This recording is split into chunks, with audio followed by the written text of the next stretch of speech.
Assalamualaikum warahmatullahi wabarakatuh. Saya Anesia Usfatun Damayanti. Di sini saya ingin mereview buku karya Danah Boyd yang berjudul It's Complicated. Subjudul yang saya bahas di sini adalah Literasi Are Today's Youth Digital Native. Subjudul ini membahas tentang bagaimana literasi digital yang dijalankan oleh remaja, bagaimana remaja mengalami masa teknologi yang banyak, yang bagus dengan berbagai macam teknologi, tapi bagaimana literasinya akan sejalan dengan teknologi tersebut atau tidak. Karena remaja tumbuh di mana internet selalu ada, banyak orang dewasa berpikir bahwa pemuda pasti memahami apa itu teknologi. Menurut buku Danah Boyd, perspektif dia mengatakan remaja adalah penduduk asli digital dan orang dewasa yang konon kurang memiliki pengetahuan tentang teknologi dan kurang mampu mengembangkan keterampilan ini adalah imigran digital. Banyak remaja saat ini memang sangat terlibat dengan media sosial dan menjadi peserta aktif dalam publik jaringan. Tetapi ini tidak berarti bahwa mereka secara intern memiliki pengetahuan atau keterampilan untuk memanfaatkan pengalaman online secara maksimal. Retorika penduduk asli digital jauh dari fungsi berguna, seringkali menjadi selingan untuk memahami tantangan yang dihadapi kaum muda dalam suatu jaringan dunia. Dalam penelitian lapangan yang dilakukan oleh Danah Boyd, ia sering menemukan bahwa remaja harus berjuang sendiri untuk memahami bagaimana teknologi bekerja dan bagaimana informasi tersebut menyebar. Rasa ingin tahu dapat membuat banyak remaja mengembangkan pengetahuan yang berarti tentang media sosial, tetapi ada variasi besar dalam pengetahuan dan pengalamannya.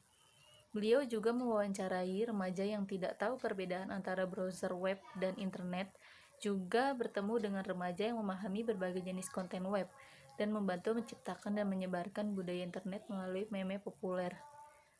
Lalu, dia juga bertemu dengan pemuda yang tidak bisa mengenali apa itu spam.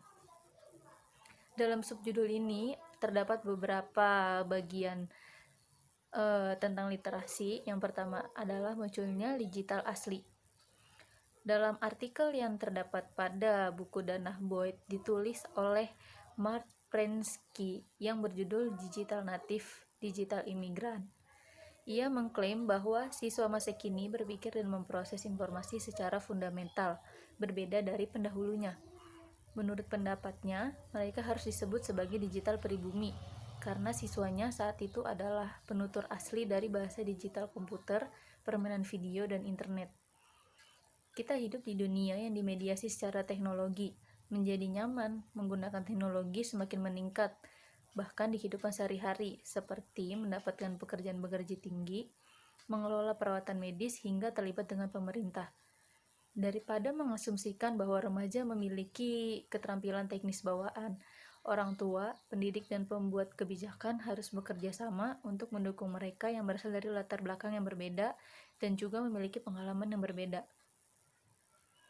Kedekatan dengan gadget baru atau layanan seringkali kurang penting daripada memiliki pengetahuan kritis untuk terlibat secara produktif dengan situasi jaringan, termasuk kemampuan untuk mengontrol bagaimana informasi pribadi mengalir dan bagaimana caranya mencari dan menafsirkan informasi yang dapat diakses. Lalu subjudul yang kedua adalah pemuda membutuhkan literasi baru. Banyak teknologi yang ditemukan oleh kaum muda seperti Google dan Wikipedia, namun pengguna diharuskan untuk terlibat secara kritis dengan informasi yang mereka lihat. Pemuda harus melek media. Ketika mereka terlihat dengan baik menggunakan menjadi konsumen atau produsen, mereka harus memiliki keterampilan untuk mencari tahu bagaimana struktur dan penyebaran sebuah media tertentu. Ketika teknologi dirancang untuk membuat pengguna sehari-hari, semudah mungkin itu tidak perlu bagi pengguna untuk mempelajari keterampilan teknis yang diperlukan pada penggunaan awal internet. Meskipun tidak perlu melek teknis untuk berpartisipasi saat teknologi, namun mereka perlu dilengkapi dengan pengetahuan digital yang kuat. Saat teknologi baru muncul, untuk memungkinkan seseorang mengakses informasi, Masalah yang ditimbulkan oleh literasi media dan kedekatan teknologi berpotongan untuk menciptakan tantangan baru. Pemberdayaan kaum muda tentu lebih dari sekedar menyebut mereka sebagai peserta asli digital. Salah satunya adalah penyensoran konten yang tidak akurat atau bermasalah, tidak memberikan keterampilan yang akan mereka butuhkan suatu hari nanti untuk mengevaluasi informasi secara mandiri. Mereka perlu tahu bagaimana harus bergulat dengan kebanyakan orang, informasi yang mudah diakses dan jarang diperiksa. Mengingat keterampilan literasi digital yang tidak merata dalam kalangan anak muda, kita tidak dapat meninggalkan mereka untuk mempelajari ini sendiri. Tentunya, anak muda perlu pembelajaran dengan dipandu oleh orang lain. Mereka membutuhkan keterampilan kritis yang dimiliki oleh pendukung literasi media. Misalnya, mereka harus dapat memahami bias dalam iklan. Apakah iklan disebarkan secara online atau melalui media yang lebih tradisional? Namun, menurut kebanyakan masyarakat, literasi media hanyalah langkah pertama. Beberapa remaja bahkan punya pemahaman dasar tentang bagaimana sistem komputer yang mereka gunakan bekerja setiap hari. Contoh yang saya ambil dalam buku Danah Boyd adalah ketika remaja yang baru menggunakan sosial media.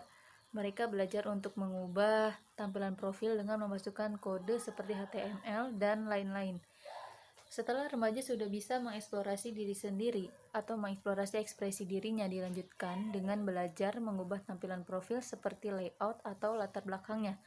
Jadi mereka tidak hanya sekedar bisa mengubah foto profilnya saja.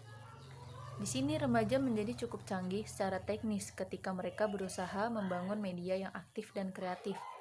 Untuk menarik khalayak luas, banyak teknologi dirancang untuk menjadi sangat sederhana, tetapi ini tidak selalu benar. Ketika teknologi dirancang untuk membuat pengguna sehari-hari semudah mungkin, itu tidak perlu bagi pengguna adopsi internet lebih awal. Saat teknologi baru muncul untuk memungkinkan orang mengakses informasi, masalah yang ditimbulkan oleh literasi media adalah ketika teknologi terbagi untuk menciptakan tantangan baru. Lalu, poin yang ketiga adalah politik algoritma. Dalam buku Danah Boyd, beliau menyebutkan satu kasus di mana seorang siswa yang bangga dengan dirinya karena ia tidak menggunakan Wikipedia. Bertolak belakang dengan itu, siswa tersebut lebih memilih menggunakan Google untuk mencari jawaban yang ia perlukan. Siswa tersebut selalu disarankan oleh gurunya untuk menggunakan Google daripada menggunakan Wikipedia, karena dipercayai oleh gurunya Wikipedia memiliki jawaban yang tidak akurat.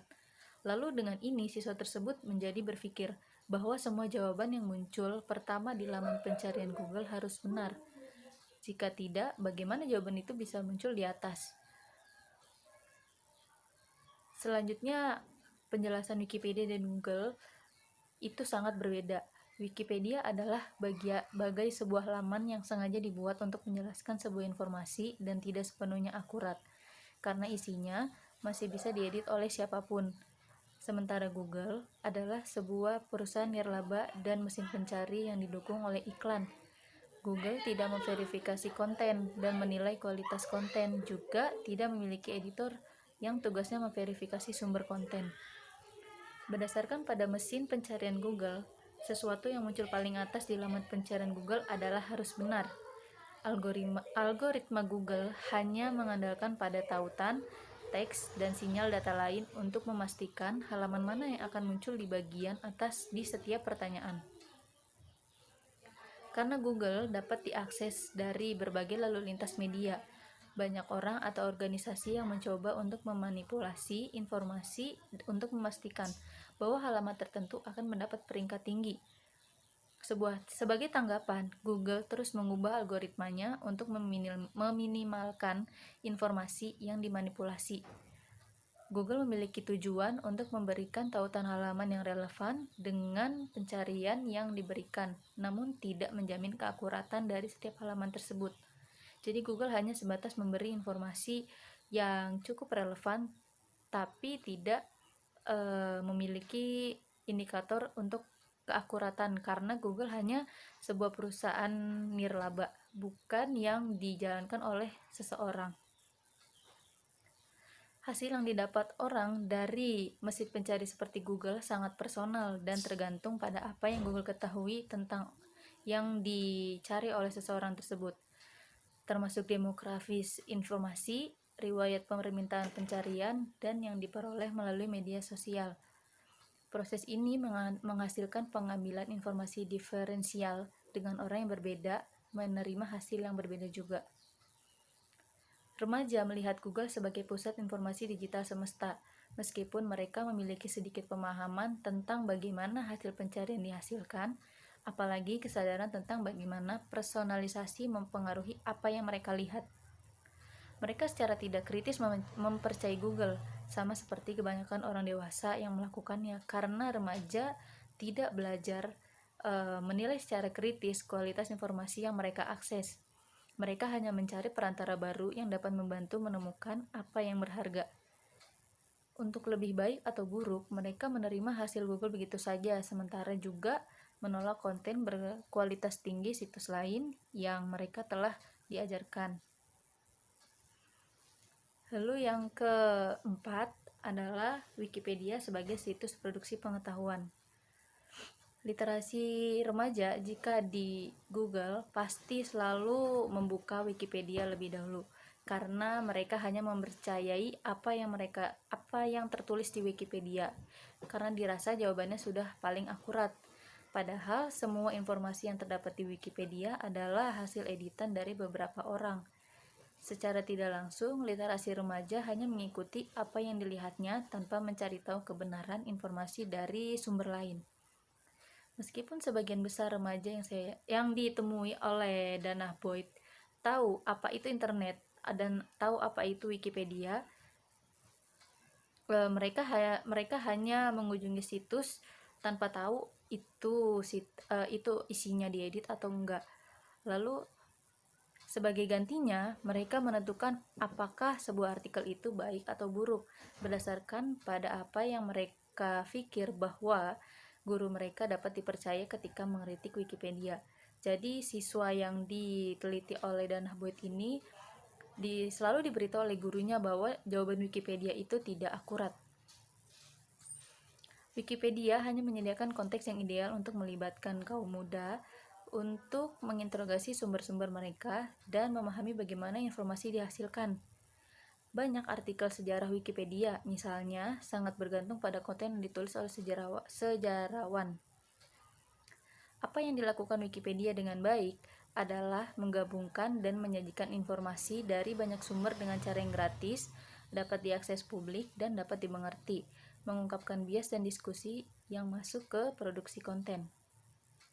Bahkan dengan mereka memiliki keterbatasan dan kelemahan, proyek-proyek seperti Wikipedia ini penting untuk pendidikan karena mereka membuat produksi pengetahuan lebih terlihat. Selanjutnya, yang kelima adalah ketimpangan digital.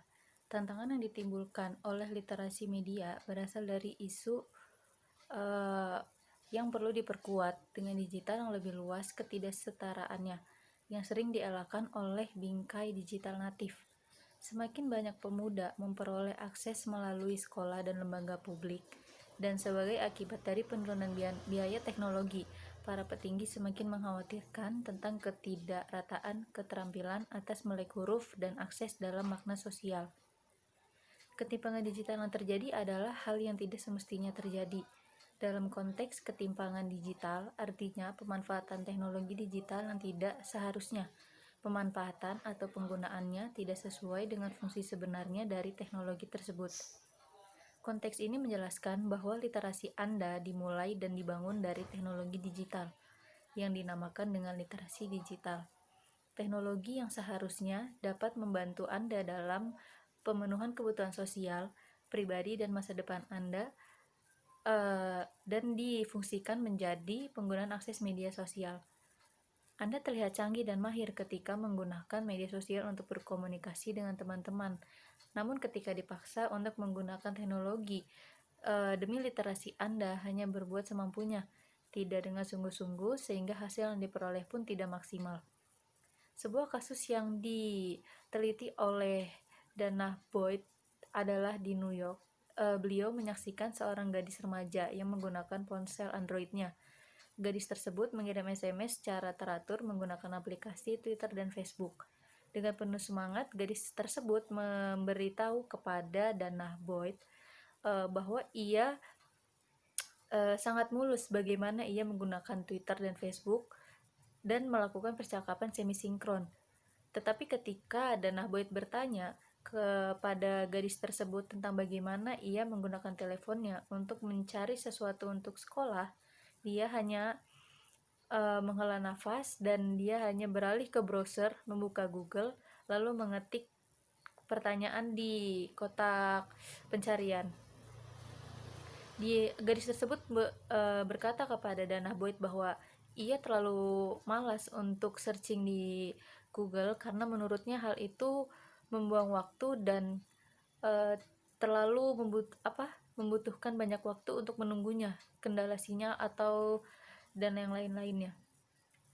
Di satu ujung spektrum, para remaja yang memiliki laptop dan ponsel pintar sering mengakses internet kemanapun mereka pergi untuk segala sesuatu, dari saran mode untuk pekerjaan di rumah.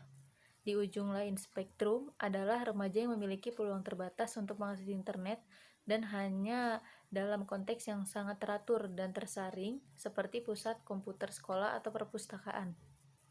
Tidak mengherankan, seorang peneliti dalam buku Dana Boyd ini yang bernama Hargitai menemukan bahwa keterampilan teknologi remaja sangat berkolerasi atau berhubungan dengan kualitas akses mereka. Kualitas akses juga berkolerasi dengan status sosial ekonomi.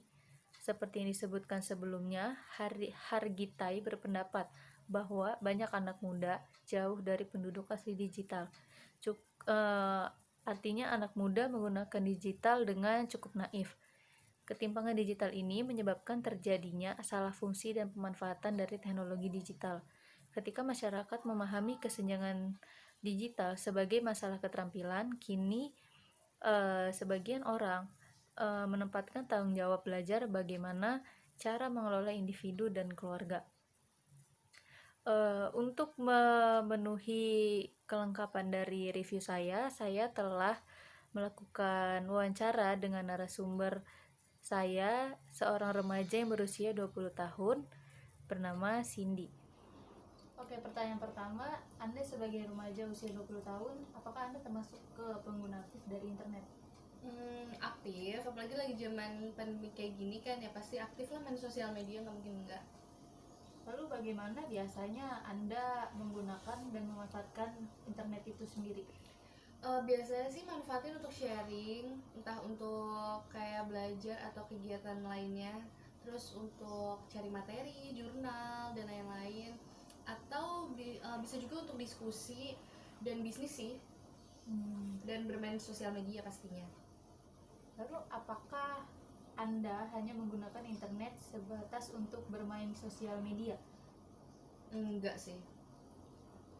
Kenapa nggak hanya sebatas sosial media? Berarti Anda melakukan hal lain di internet selain main sosial media. Alasannya? Ya karena internet kan luas ya, nggak cuma tok di sosial media aja, nggak cuma tok di Instagram, di Twitter gitu. Ada banyak banget aplikasi internet yang bisa kita gunain. Contohnya kayak Zoom itu bisa kita gunain untuk diskusi.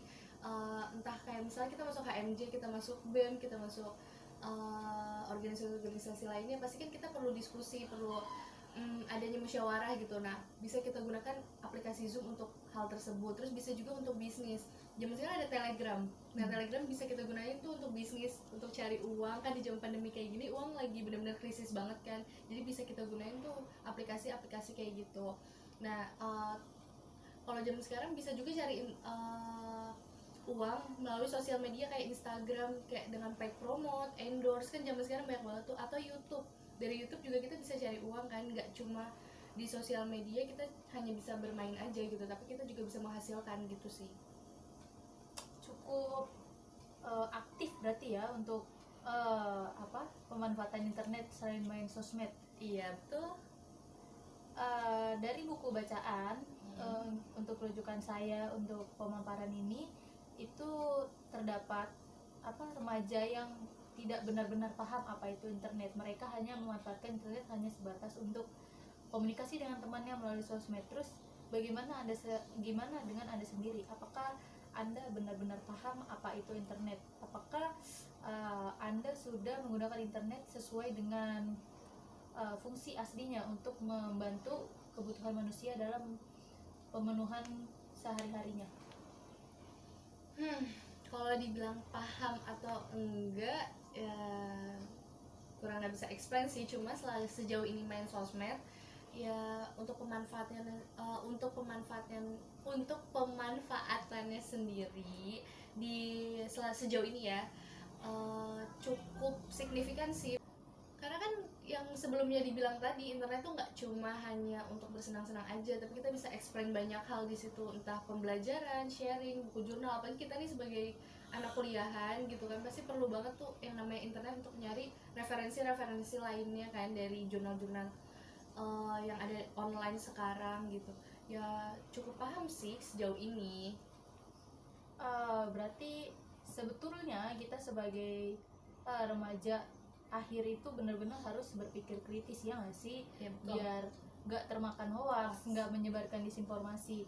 Terus bagaimana dengan Anda? Apakah Anda sudah termasuk menjadi pemuda yang cukup berpikir kritis ketika mendapat informasi dari internet atau sosial media? Ketika kita terjun atau kita main sosial media, kita main internet, contohnya Instagram gitu, kita harus benar-benar berpikir kritis sih, karena nggak semua informasi yang ada di situ tuh real nyatanya seperti itu. Contohnya kayak akun-akun yang begitu, yang kayak Lambe Turah dan lain-lain, itu kan biasanya dia cuma hanya mencari informasi untuk memicu konflik publik aja, konflik netizen aja, tapi nggak memikirkan tuh kebenarannya kayak gimana sih. Sama aja kayak televisi, banyak sekali konspirasi di zaman sekarang kan. Jadi kita benar-benar harus milah banget nih yang mana informasi yang bisa kita ambil, yang mana informasi yang nggak harus kita ambil, cukup kita baca abis itu ya udah gitu. Kita nggak perlu ikut campur dengan masalah-masalah hal yang menurut kita itu juga nggak penting dan belum tahu nih kebenarannya seperti apa gitu. Menurut gue sih kayak gitu, menurut saya sih kayak gitu ya, nggak perlu harus mencari tahu informasinya seperti apa. Kalau misalnya kita ngerasa itu informasinya belum benar atau kita tidak tahu nih kebenarannya seperti apa, ya tidak usah ikut-ikut untuk memicu konflik publik sih, agar berita tersebut makin naik, makin hot gitu sih. Berarti Anda sendiri ketika menerima informasi dari selain akun-akun seperti itu, apakah informasi yang Anda searching di Google misalnya untuk keperluan studi Anda itu Anda benar-benar telan mentah itu informasi, meskipun dari jurnal atau misalnya dari buku bacaan atau web yang biasa Anda gunakan mencari jawaban, atau Anda coba untuk mencari referensi dari sumber lain untuk mengecek apakah jawaban ini benar atau enggak, relevan atau enggak? Itu Anda melakukan seperti itu atau enggak? Ya pasti kayak gitu sih, apalagi buat jurnal akhir misalnya. Kalau misalnya kita kuliah buat disuruh buat makalah, nggak mungkin dong kita ngambil dari satu referensi aja, satu jurnal aja. Pasti kita cari beberapa referensi, beberapa jurnal ya yang akurat gitu, yang menurut kita itu relevan untuk kita ambil gitu. Nggak mungkin kita ngambil dari satu jurnal terus langsung kita copy semua terus kita paste, nggak mungkin. Pasti kita cari dulu, terus kita telaah dulu gimana enak, kita cari dari beberapa sumber, kita ambil, terus ya kita rangkum lagi, kita baca lagi dari awal gimana, nah nanti baru kita bikin lagi sesuai dengan jurnal kita tapi dari referensi jurnal lain gitu sih. Benar-benar.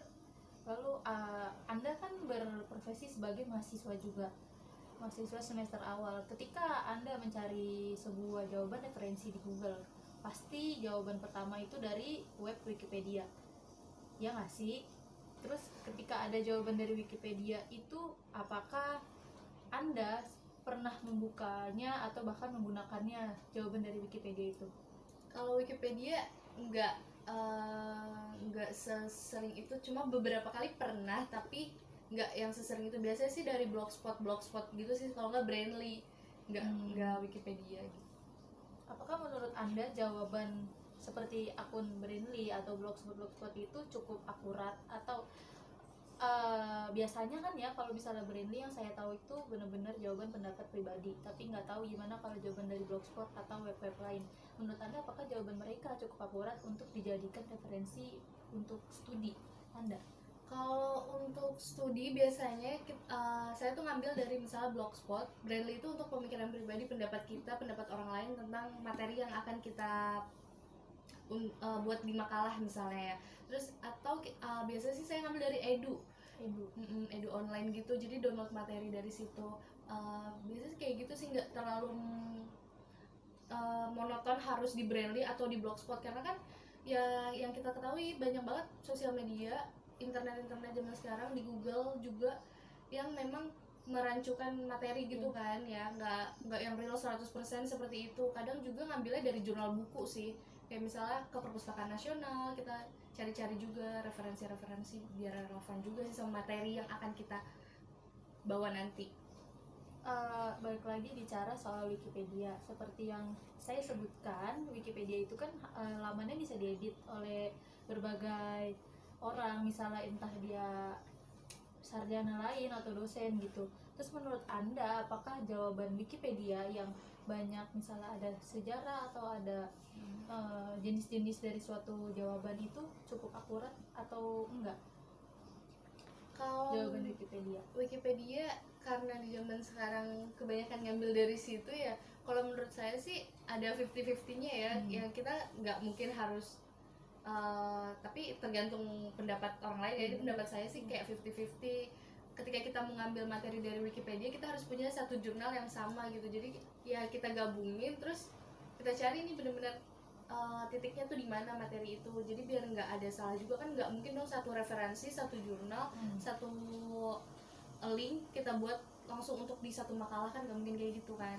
Berarti cukup bisa buat bahan perbandingan gimana jawaban yang harusnya nanti Anda tulis ya di bahan studi. Betul. Lanjut ke bicara soal literasi. Berarti dengan Anda yang sudah menggunakan internet untuk bahkan untuk bisnis, untuk sosial media dan juga keperluan belajar, apakah literasi Anda saat ini sangat dipengaruhi oleh internet atau media sosial? Ya, untuk sekarang iya sih, apalagi kuliah online kayak gini kan, benar-benar lewat internet banget. Menurut Anda, apakah literasi digital ini itu cukup efektif untuk menerima informasi atau bahan belajar Anda di studi dibandingkan kita biasa kuliah tatap wajah terus sekarang online? Berarti literasi Anda harus mengikuti kuliah online di media. Apakah cukup efektif dalam pembelajaran kuliah untuk literasi digital? Untuk sekarang sih literasi digitalnya belum terlalu efektif ya. Yang kita tahu kan, kita biasanya kuliah diskusi dengan dosen melalui Zoom, melalui Google Classroom, atau mungkin di web kampus yang ada di kampus gitu kan ya. Tapi dalam penerapannya pun banyak sekali yang miss komunikasi antara kita sebagai mahasiswa dan dosen gitu. Nggak semuanya pure internet tuh kayak berhasil 100% atau work 100% tuh nggak mungkin. Entah dari kita masalah sinyal atau dari paparan materinya, bisa jadi dosen tersebut ngasih materi tapi kita belum masuk materinya. Kalau kuliah offline kan bisa dijelasin, benar-benar dijelasin gitu. Sedangkan kalau kuliah online kan enggak, dan kita pun dituntut dengan tugas dengan paparan materi yang seadanya biasanya seperti itu kan. Jadi ya belum terlalu efektif lah. Lalu saat ini apakah Anda merasakan perbedaan hasil ketika Anda literasi melalui digital dengan literasi melalui buku bacaan? Perbedaan hasil jelas signifikan ya, dari internet, dari digital, sama dari buku bacaan. Sebenarnya dua-duanya sama-sama sumber, bisa kita ambil. Toh kalau misalnya kita kuliah offline pun kita ambil dari dua sumber, digital dengan buku. Mungkin karena kita bedanya karena kita kuliah daring, kita kuliah offline, kita nggak bisa dijelasin langsung dengan dosennya, kita nggak bisa masuk langsung materinya apa. Kadang ada materi yang sudah tersampaikan tapi kita belum jelas belum jelas, dan kita belum bisa nanya karena jam kuliah sudah selesai gitu kan. Karena kuliah online jam kuliahnya juga mepet banget kan, yang nggak yang kayak kemarin gitu ya. Bedanya sih di situ aja, mungkin karena jam dan karena waktunya sih kayak gitu. Mungkin kalau misalnya waktunya bisa lebih lama dan paparan materinya lebih jelas, akan seimbang dari jurnal buku dan dari digital. Lalu terakhir nih, jika Anda sebagai remaja usia 20 saat ini lebih memilih literasi dengan buku digital atau bukan buku digital, lebih memilih literasi dengan buku bacaan atau dengan literasi digital secara jika kalau literasi melalui internet itu kan rancu ya, kita harus cek double cek. Tapi kalau dari buku bacaan kan udah benar-benar relevan, sumbernya ada dan lebih jelas ini siapa yang buat gitu. Anda lebih milih yang mana? Sebenarnya lebih milih buku sih, karena kalau dari buku kan memang itu studi kasusnya seperti itu, terus sumbernya seperti itu, dan jelas seperti itu gitu dari tulisan oleh siapa dan lain-lain gitu kan. Kalau misalnya dari internet kadang suka diedit dengan oknum seperti Ya, itu ya gitu, jadi kita juga nggak bisa percaya 100%. Sedangkan kalau dari buku kan kita bisa benar-benar ngambil.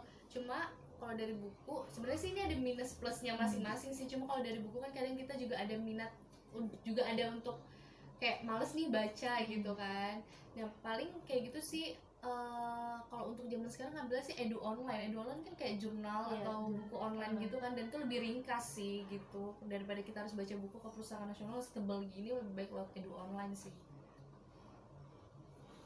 Kesimpulannya, apakah Anda merasa bahwa literasi Anda itu benar-benar literasi saya itu sekarang lebih banyak di digital daripada buku bacaan? Apakah Kalau dari sekarang ya, kalau sekarang lebih banyak digital daripada buku bacaan.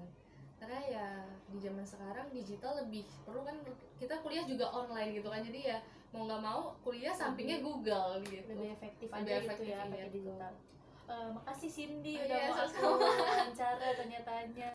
Danah Boyd percaya bahwa retorika penduduk asli digital lebih buruk daripada tidak akurat. Hal ini sangat berbahaya karena caranya masyarakat telah mempolitisasi bahasa ini, memungkinkan beberapa orang untuk menghindari tanggung jawab untuk membantu kaum muda dan orang dewasa menavigasi dunia jaringan. Jika kita melihat keterampilan dan pengetahuan secara intern bersifat generasional, maka terorganisir upaya untuk membentuk literasi yang dibutuhkan. Dengan kata lain, fokus pada pemuda saat ini adalah digital pribumi, menganggap bahwa semua yang kita lakukan sebagai masyarakat adalah bersabar dan menunggu satu generasi wunderkinds digital untuk tumbuh. Sikap ini tidak mungkin untuk memberantas ketidaksetaraan itu terus muncul. Demikian juga sikap ini tidak akan memberdayakan rata-rata remaja untuk menjadi lebih canggih, menjadi peserta internet. Remaja memperoleh banyak keterampilan teknologi melalui luas bereksperimen dengan media sosial dan eksplorasi yang didorong oleh rasa ingin tahu.